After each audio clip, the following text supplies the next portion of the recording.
And this is Grimm's Comics Corner. You'll have to excuse me. I'm just a little under the weather. It might be my allergies.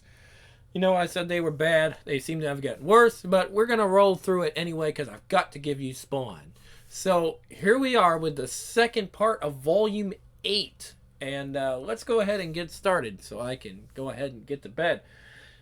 But not without giving you a story, of course. Knock, knock. Granny, may I come in? Of course, Al, anytime. And you don't need to knock. You're always welcome here. To tell you the truth, I'd like it if you visited more often. I hope that doesn't sound selfish. No, it doesn't. I'm sorry it's been so long since my last visit. I've been trying to put a few things in order, which is why I'm here, actually.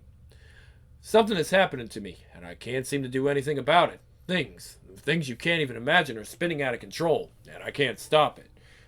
Now you listen to me, boy. The Lord burden us all with... Excuse me, we're going to try that one again, guys. Now you listen to me, boy. The Lord burdens us all. I swear to God I'll get this right. Now you listen to me, boy. The Lord burdens all of us with our own personal crosses. Some will seem a little heavier than others, but God knows how much each of us can bear. I told you before, Al. He picked you to be one of his angels for a reason. It's just that none of us, not even you who live with him in heaven, will ever understand the mysteries of his ways. Our part is just having faith. God will take care of the rest. It's not that simple. At least not now. What's happening to me is putting others in danger, including you.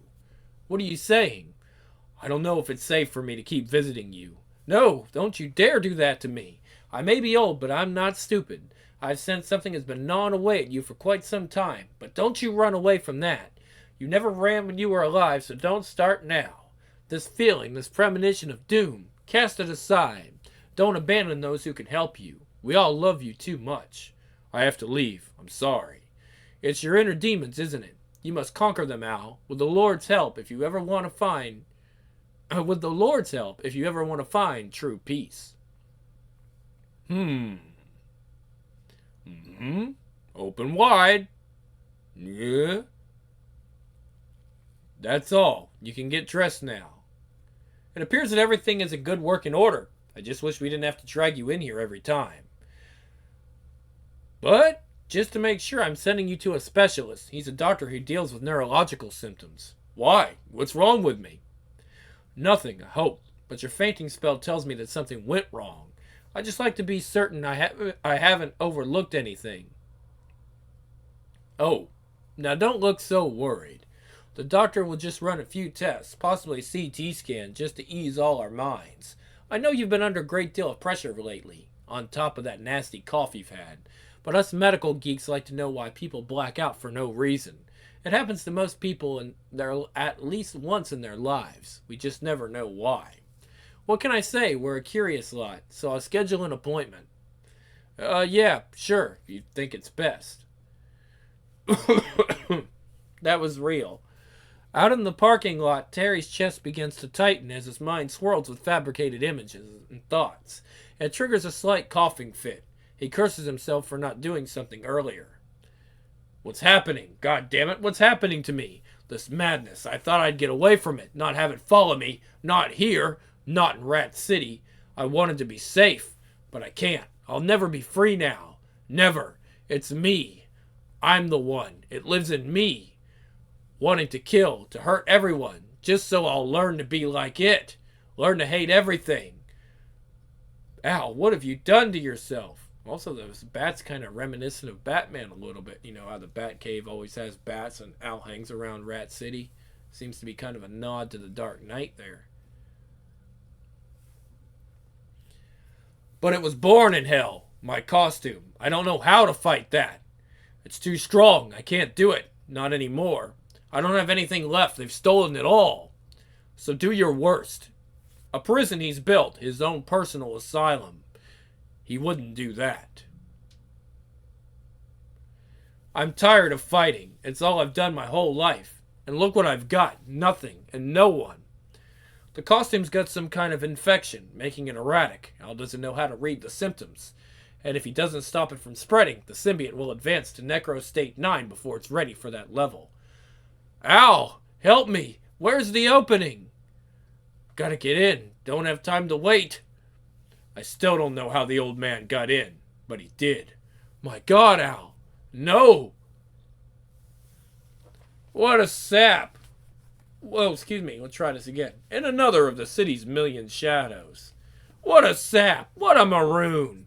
If Jason Wynn is the best example of despicable these humans can muster, then I could be king of this planet tomorrow. He's got the evilness, I'll give him that, but I'm able to knead him just too easily into whatever I want. Hero, scapegoat, assassin, politician, I've made him play 'em all. He doesn't even resist much, unlike you, my dear furry friend. At least you put up a fight for... It takes a full 30 seconds for the signal to penetrate. Yes! Yes, yes, yes! This is perfect. Simmons is getting crapped on by his symbiote. I always did love those K-model units. They're always so volatile. I mean, I knew something was up with Spawn in his uniform, but this? Even I couldn't have predicted it would happen this quick. Oh.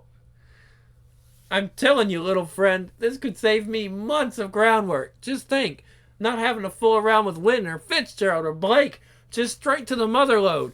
Bam! And Simmons has a one-way ticket back to hell. I could taste the victory now. Gulp. God. He was all I could think of then. As the costume thrashed about, trying to spill my guts on the ground, it was God I thought of. Why would he create all this? Why would he want to? Damn you, Malbolgia. It's like, excuse me. Damn you, Malbolgia. My anger at him was all I had left.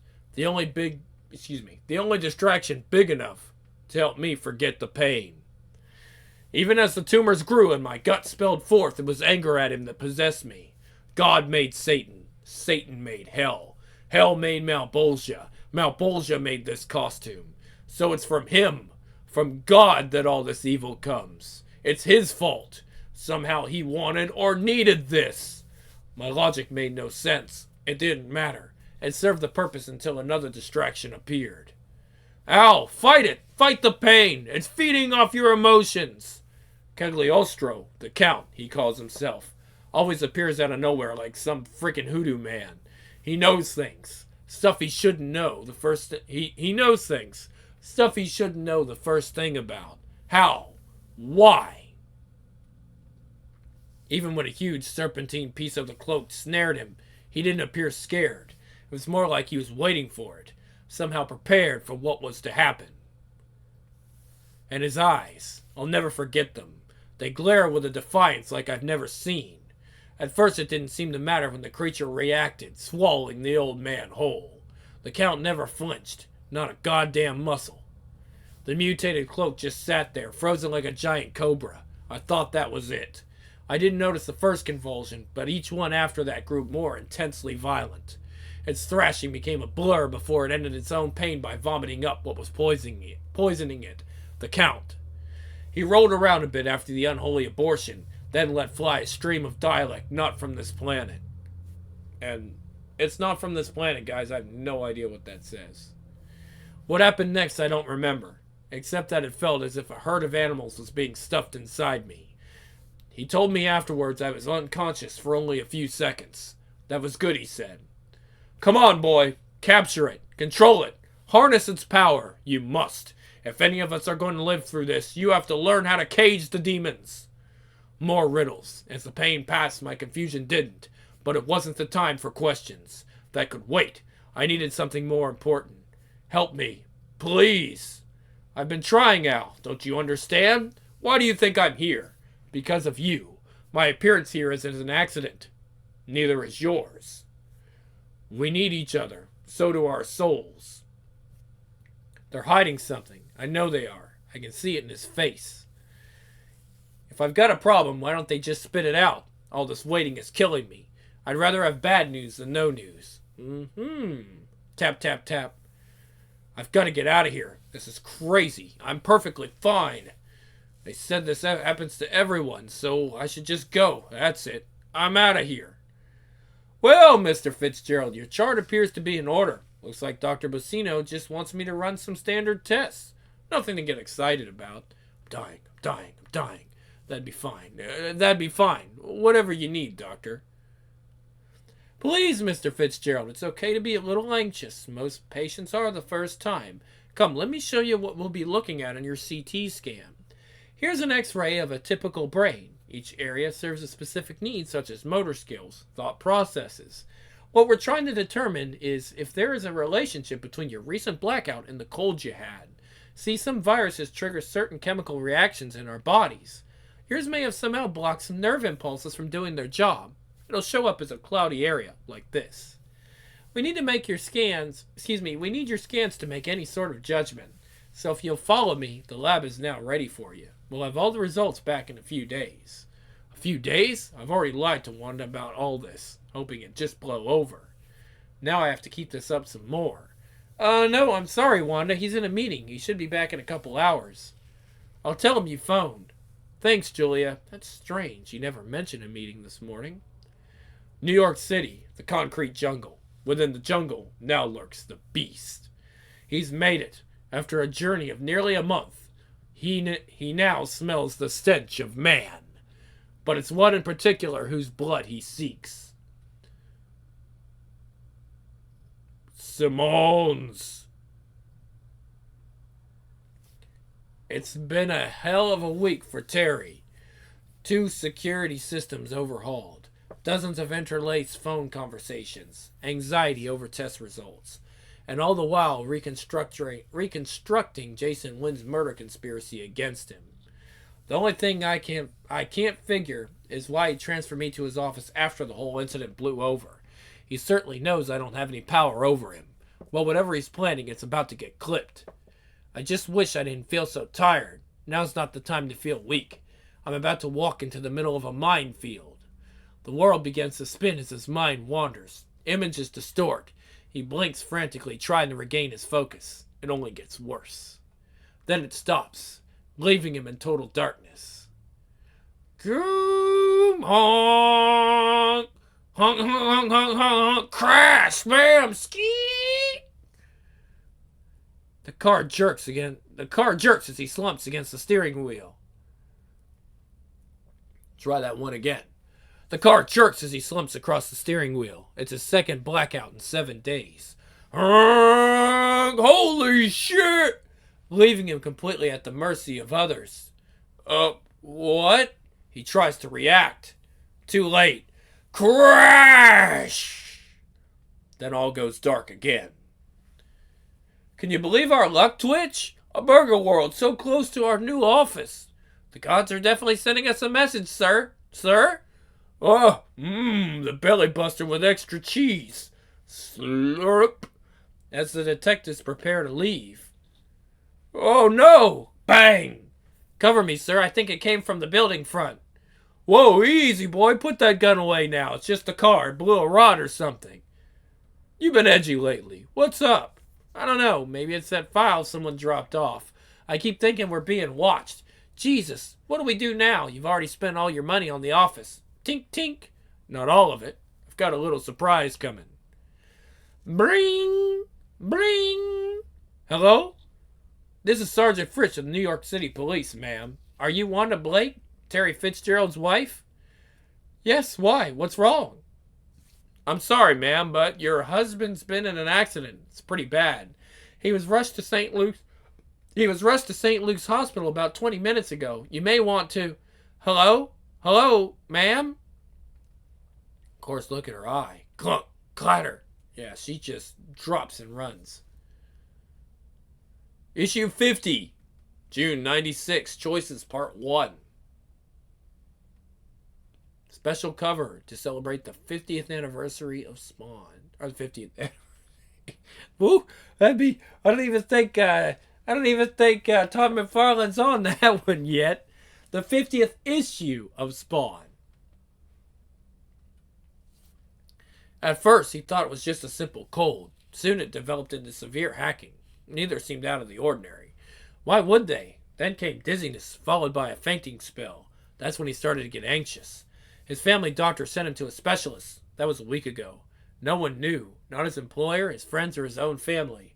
On his drive home tonight, Terry Fitzgerald experienced a second blackout. He was at his desk for the first one. This time he wasn't as lucky. It was traveling at 40 miles per hour when the oncoming truck tried to brake. There wasn't time. The delivery truck collided with Terry head on. Smoke from the wreckage rose high into the evening sky by the time an ambulance arrived, signaling to the surrounding blocks that another tragedy of man's making had occurred. Slam! Nurse! A pedestrian found his wallet a couple of yards from the car. It gave police a name they could track. Within minutes, they had a list of numbers to call. I've got a neck fracture with multiple concussions on the chest. Excuse me, that's not how you say that. I've got a neck fracture with multiple contusions on the chest and legs. Heartbeat is stable at 72. Blood pressure 120/80. His loved ones would need to know. Wanda, especially his wife. She knew something was terribly wrong the moment she received the call. Get to the hospital! That's all she needed to hear. Screech! After leaving Cyan, her daughter, with the neighbors, she raced frantically to St. Luke's Medical Center. Though she drove courteously, a dozen laws were broken. She didn't care. Miss, may I help you? Yes, they brought my husband in. Terry Fitzgerald, about 20 minutes ago. He'd been in a car accident? Is he down this hall? Let me check for you. A quick call later. Second floor, he's still in x-ray. Won't be out for another half hour. You can... She doesn't need to hear anymore. So, all in all, it appears your husband was very fortunate this time. His sprained ankle should be fine in a few days, but the neck brace would need to stay on for a while. Your car's seatbelt and airbag just did both of you a huge favor. Anything else, Dr. Curtis? Not really, but since this is the second blackout... Second? I've put a rush request on the results of that CAT scan Dr. Rollins did last week. Issue 49, Tom. Oh! What test? When did you... You see, Juan, I didn't want you to get worried about a little testing. I'm a dead duck. You know me, always looking out for your best interests. I know how kooky you can get. Kooky? Excuse me, folks, I didn't mean to start anything. What's important right now is trying to figure out why the blackouts are happening. I'll take a look at the x-rays as soon as they come in from Dr. Rowland's office. Meanwhile, I need to keep you overnight for observation. It's standard procedure for accident victims. Want to make sure there isn't any internal hemorrhaging. So I'll see you both tomorrow before checkout. Listen, honey, I'm sorry I overreacted, but the whole drive over here I couldn't stop worrying what might have happened to you. I was so scared. Really scared. I know. I should have told you sooner about my fainting spell. It's just that I was scared too. It's just that I was scared too. Still am. Of what the tests might say. Forgive me? She always has. Somewhere in the shadows. Your recent separation from the symbiote has accelerated its evolution without any guidance from you. This is a very serious problem. You see, right now the costume is running in all directions at once. It's lost, and like anything else that becomes lost, it wants to return home. To hell. To hell. Precisely. And since you're attached to it, you're going along for the ride. So what can I do? Oh. So there's a little more here. It's reconfiguring itself at a tremendous rate. Usually the metamorphosis takes years to complete, and that's only if the costume and its host are in sync, which you two definitely aren't. And then he talks about the separation and all that, and how it wants to return to hell. So what can I do? Don't trigger it. It feeds off you. You're evil. When it can't drain from you, the worms become the catalyst. So now I'm made of evil. Not exactly, Al. But your anger, evil, and sin come in many forms. Yet anger is the ultimate pipeline. Nothing good has ever come from rage. You've been mad since your rebirth. Almost constantly. That's what's feeding it. You have to let it go. Whatever is festering inside you, let it go. Please, for all of us, find some inner peace. Just let the anger die. Before you leave, Cog, I have to know something. Who are you? A reflection of you. We're both the same, Al. We both used to be real, a lifetime ago. In short, I'm a spawn. Cyan, no! Come on now, Mommy doesn't want you throwing your food all over the place, okay? Uh-oh, mess, Mommy, mess. You're right. It's a big mess. Pardon. Let's get down now and get dressed. We have to go pick up Daddy. He gets to come home today and play with you. Won't that be fun? You and Daddy? Mm, ugh, ugh, ugh. Hold still. I need to clean your face. As they leave the house, Wanda is absolutely beaming. Boundless joy informs her very being. Birds, the sky, everything seems so wonderful. She thanks God for answering her prayers. Dad, Dad, Dad! I think she's more excited about your new room here than anything else. Push, please. It's like, push. I don't know what to say. Push, please, or something. Okay, just take it easy on me, sweetheart. Hello, folks. Hey, Doc. You gonna sign me out so I can go home now? I'm afraid not, Terry. We have a problem. Very serious one. Your test results came in from Dr. Rowland's office. The scans indicate a rather large growth on your brain. It's a cancerous tumor. It can't be! You're kidding, right, Doc? I wish I was. Your x-rays show the tumor near the base of the skull. It's already the size of an orange, but that will soon change. What are you saying? Can't you just operate on it? Take it out? That's what we're trying to determine. Unfortunately, it's shown up in an area that usually indicates an attachment. If the tumor is malignant, damage to your brain would occur if we were to operate. So what are my options? Let us run some tests on you. Do a biopsy to determine its rate of growth and whether it's malignant. Daddy, go home. If it is, we'll deal with that later. 20 hours and a battery of tests later, you see this cloudy area that represents the cancer. When you had your cold, a virus entered your system. Usually the body combats a virus with a number of different defenses. But as your cold got worse, it developed into an early stage of pneumonia. As the virus grew stronger, it triggered the latent cells of the cancer to grow, meaning you've always had this in you, just in a dormant state. You, like millions of others, were probably born with it. Unfortunately, its positioning makes it impossible for us to operate, to remove it at all. I'd have to remove part of the brain, too. This is compounded by the fact that the tumor is malignant. Malignant. Terry squeezes Wanda even harder. So it'd just grow back even if you could remove it. Yes. Meaning I'm going to die. Isn't that right, Doctor? How much time do I have? At its current rate of growth, about 2 months, but there's a series of procedures that can slow the spread of it. While arranging for Cyan to stay with close friends, Wanda tells him let's try that one again, guys. While arranging for Cyan to stay with close friends, Wanda tells him only that she needs some time alone to sort things out. Her friends pry no further as she musters a weak smile, saying she'll be all right before leaving. Her guard goes down the moment she arrives home. So does she. Days later. Granny? Al, you back so soon? I thought you would. Now come into the light so I can see you better. See? But I thought you were blind? I am. It was just a joke, Al. You become so serious since you moved to heaven. Remember how you used to make me laugh? I do. I miss that part of you. Why has that disappeared? I don't know, but that's part of why I'm here. A friend told me to find inner peace, something calming. You always gave me those feelings when I was alive. I see now I took that for granted. We all do that, child. It's part of being human. If I can help bring your laughter and make my day, it's too easy to forget what's really important in life. So I'd like to ask you a favor. Could you go see Terry? Give him some hope for tomorrow? Terry? Yeah.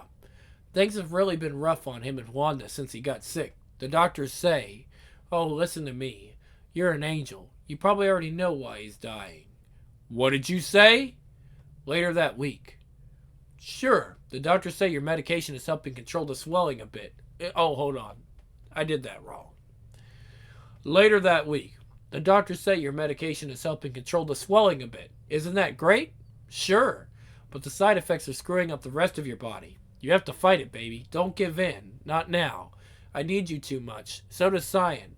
Tell Cyan I miss her. I love her. And you. Maybe if I'd been a better husband, none of this would... Hush. You didn't have control over this. It isn't your fault. Wanda stays at his bedside as much as she can, trying to keep his spirits up with each visit. Many times the nurses just let her stay through the night. Exhausted this night as well, she sleeps unaware of the sentinel beside her. Terry used to be his best friend, but no more. Since coming back from the dead as a hellspawn, Al has discovered his friend's true side, that of a traitor. Terry stole his wife from him, gave her the child he never could, protected the man who ordered his death. Why should he help him, especially now when his symbiote is behaving so erratically? Cog told him to relax, not use his powers, and he won't. Not for him. He's not worth going to hell for. So why did he come? To gloat? And why did he save Terry a while back? Maybe he did want to help, but not to the extent of making that kind of sacrifice. Not for Terry. Confused, he leaves.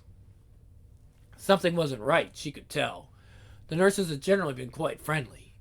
Why were they looking away from her, avoiding eye contact? Elaine, is something the matter? It came so fast, Wanda, we couldn't stop it. By the time Dr. Curtis got to him, no, Terry! Dear God! The web of machinery hooked to her husband paints an ugly picture. It's a life support system, beating rhythmically, helping Terry breathe. Well, what's happening to him? We tried to call, but... I said what's wrong. A coma. He lost consciousness a few hours ago. We've run a few preliminary scans. It doesn't look good. There's been extensive brain damage. He can't even breathe on his own. Parts of his brain have shut down. They've stopped sending certain messages. There was a lack of oxygen up there for over 2 minutes, which caused most of the damage. I'm surely sorry, Miss Blake, but at this point there's very little we can do. Artificially, we can keep him alive indefinitely if he doesn't worsen.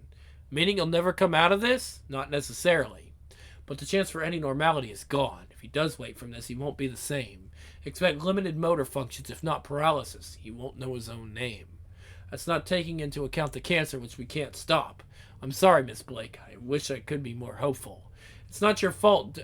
It's not your fault, Doctor. Can I be alone with him, please? Of course.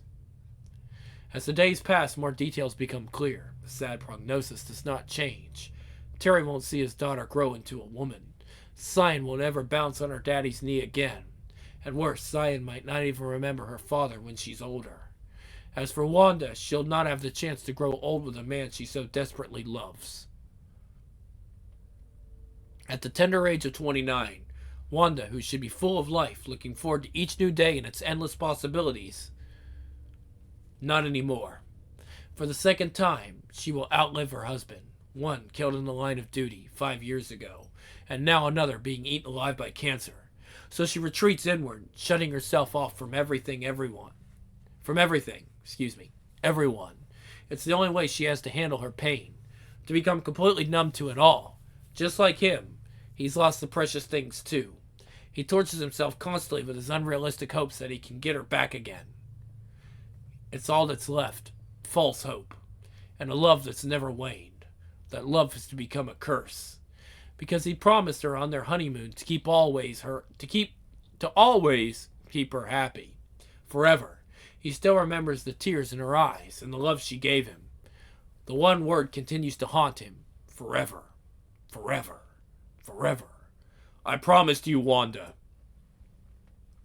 Even if it costs him all his remaining hope. As the first jolt is unleashed, he tells himself this isn't about Terry, it's about Wanda. Terry's body arches against the pain. A spastic finger catches the lacing that holds Spawn's face together. Spawn barely notices. He's thinking about his life. His wife. They'll never be together again, so all that matters is her happiness and his promise. Al? It's time. He let her go. It's time he let her go. I used to be. He hesitates and hears the word again. Forever. Then he's gone. Vanished to God only knows where. Ugh. Help. Help me. Bzz, bzz. Those screams. Oh no, I've got a flatline in room 207. Code blue. Elaine, grab a crash cart and come with me. Stat. They've been trained for every situation possible, these nurses. Or so they think. Help. Please, can somebody help my wife? I think she's fainted. The staff will search for answers to this miraculous event. They won't find any clues. 50, June 96. Choices, Part 2. So this was a big 2-part issue.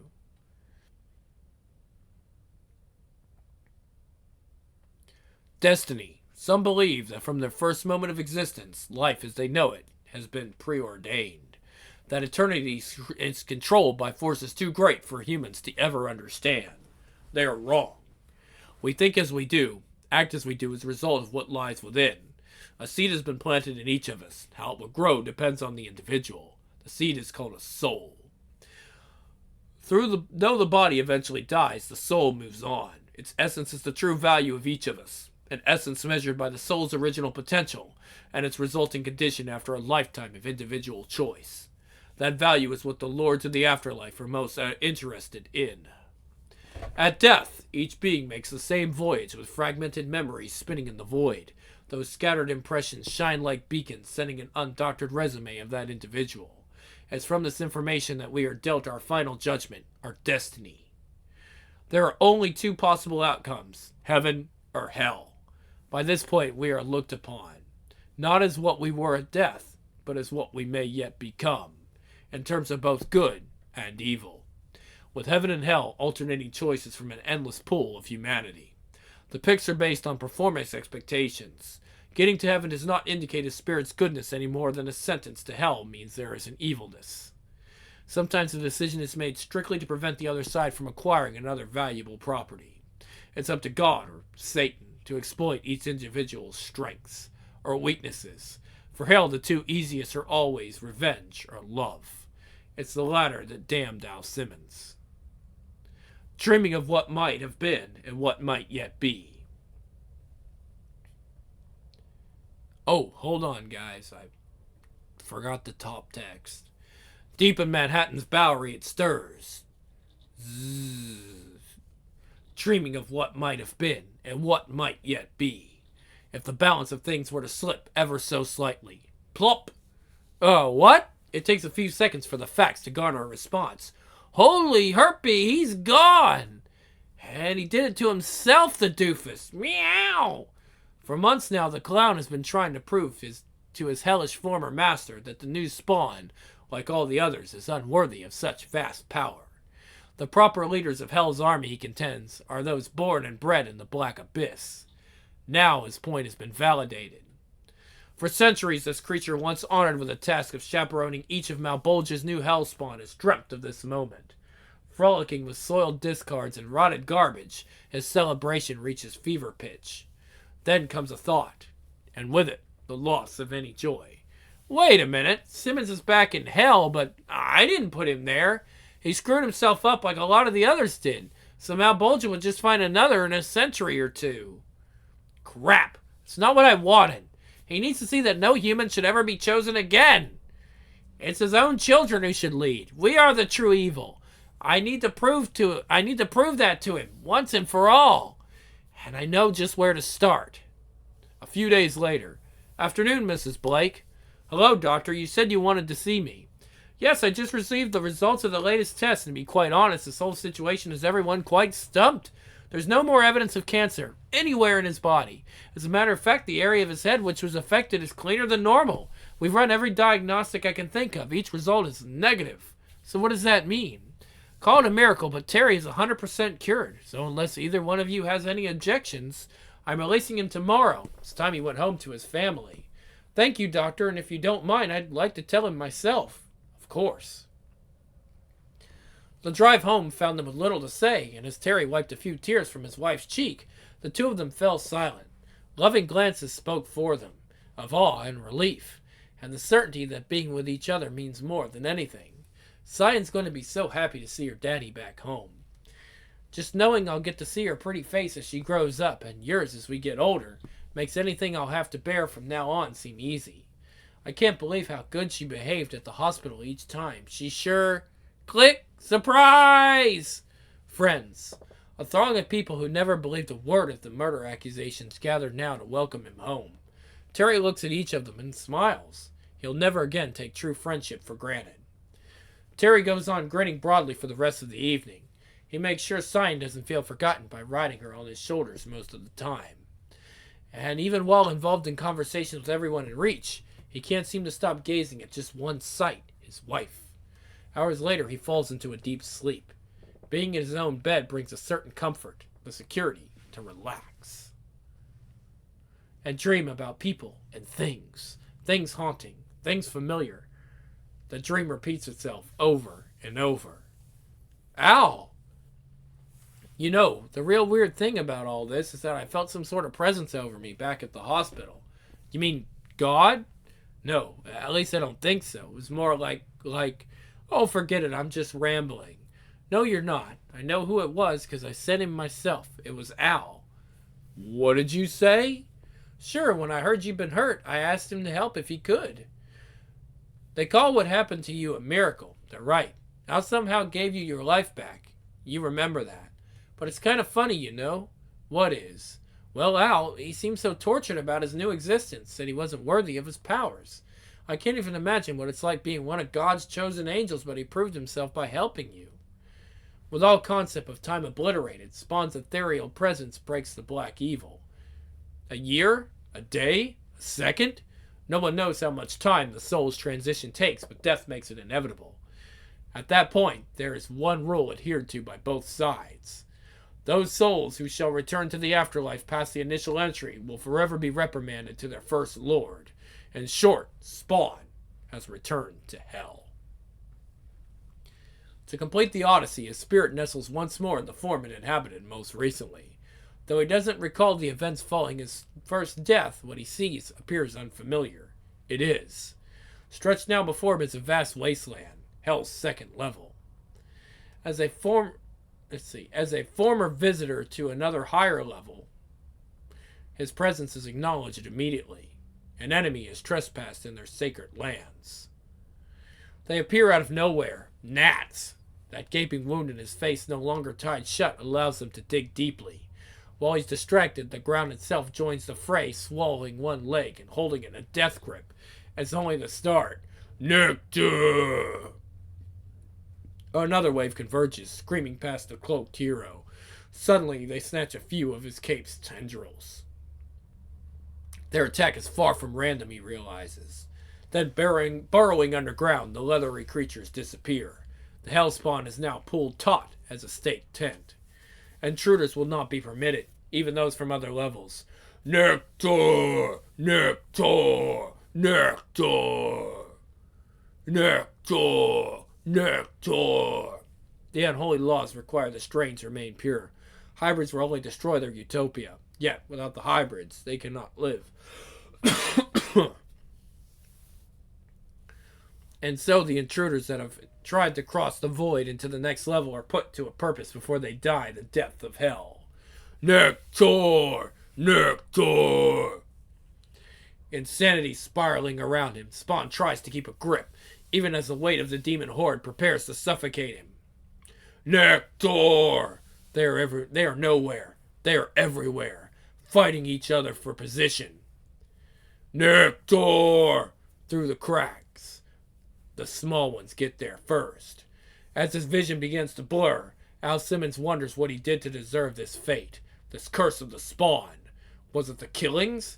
He was only following orders, he thinks. Total damnation for any murderer. That's what it must be. So he gives in and goes limp, just as the parched land goes black. Nectar! But hell, like heaven, was never meant for man to understand. It's a place of pain, horror, anguish, far beyond anything possible on earth. Nectar me! Yet, as on earth, a pecking order has evolved. I actually need some water. Hold on. Guess I can drink this. Yeah. Yeah, hold on. Ugh. I think I'll be okay. Well, hold on. There's another bottle of water in here. Bunch of bottles of water just kind of laying around. Give me a minute to get some water. Woo!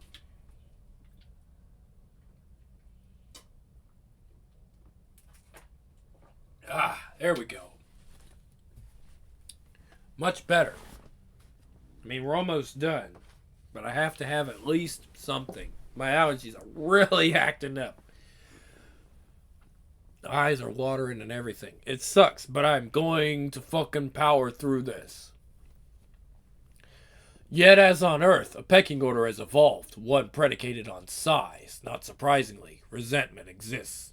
They found him first, the small ones did. They'll not leave him behind. Nectar! A pillar of their remains petrifies in a heartbeat, leaving just an exposed tip. Now fully exposed for the taking, Spawn's head was the ultimate prize, though not him as much as what made him. Necroplasm, concocted an infinity ago in Hell's darkest reaches.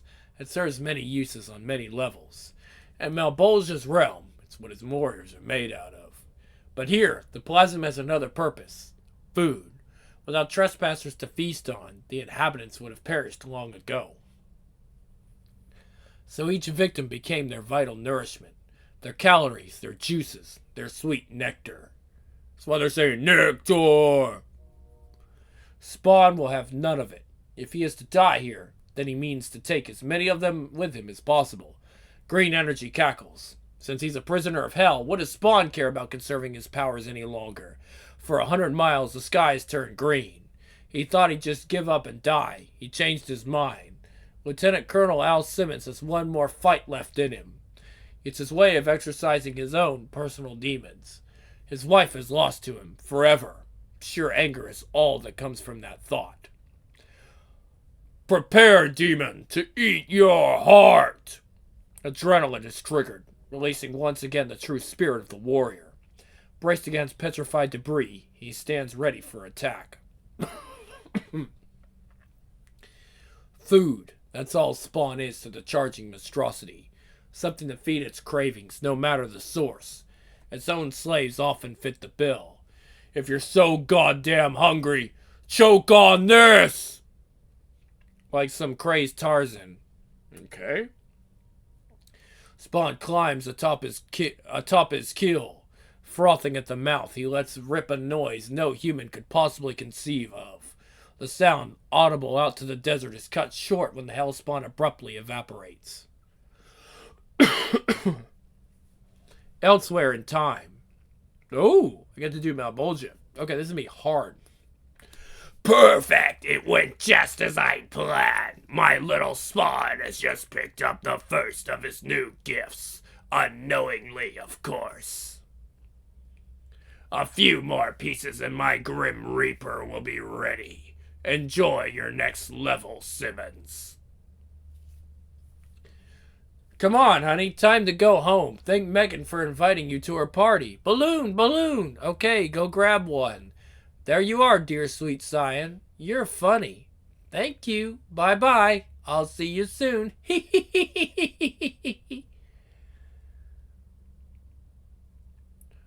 Okay. Art gallery time. Mm-hmm.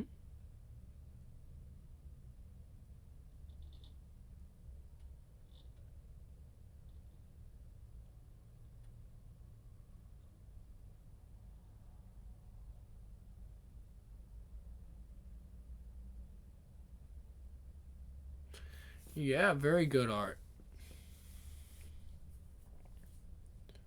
Always amazing art on these books, right?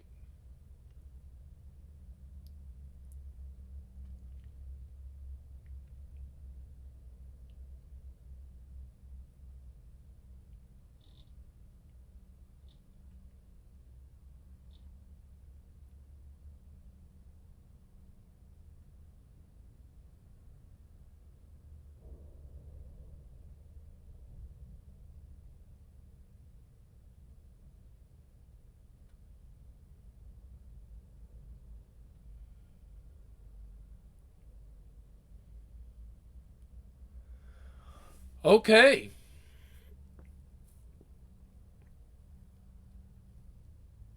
Yeah, it was the double-sized milestone issue Spawn 50. That makes sense. So there's two artists here. Greg Capullo, of course, and Tony Daniel. And let me say something. This started out boring and got really fucking interesting. Spawn's now, I mean, I don't think he's in hell. I think he's gone back to Earth, but man, this is some really interesting shit that's going on right now. Cagliostro has finally shown himself as Spawn. I do believe I know who he is. I'm not going to spoil it for those of you that don't want to know. And Spawn's got some new power. Terry is alive.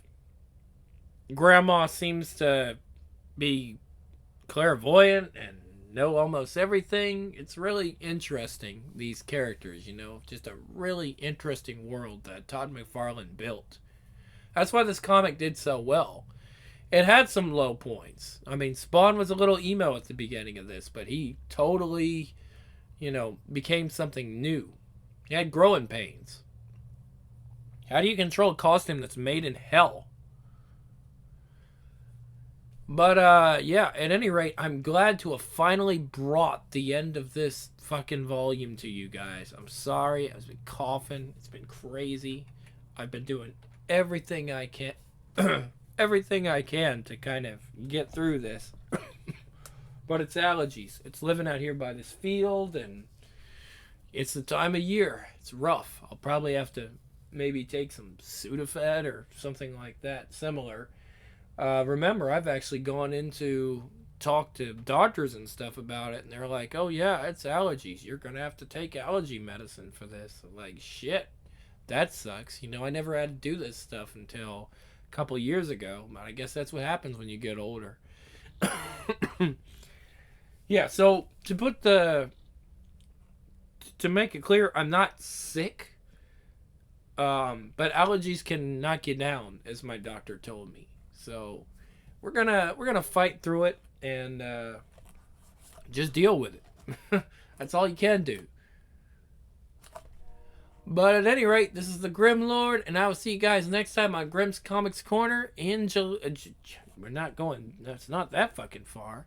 In January of 2024, with a return of our, I think it's Lady Death, Vampirella, and Chastity. I think those we're definitely working with Chaos Comics, so that's gonna be fun. Those are always good. And remember, as we get done with comics, we'll replace them with other comics. Obviously, you guys like Spawn. I keep bringing you Spawn. So I'm out. See you next time, comic fans.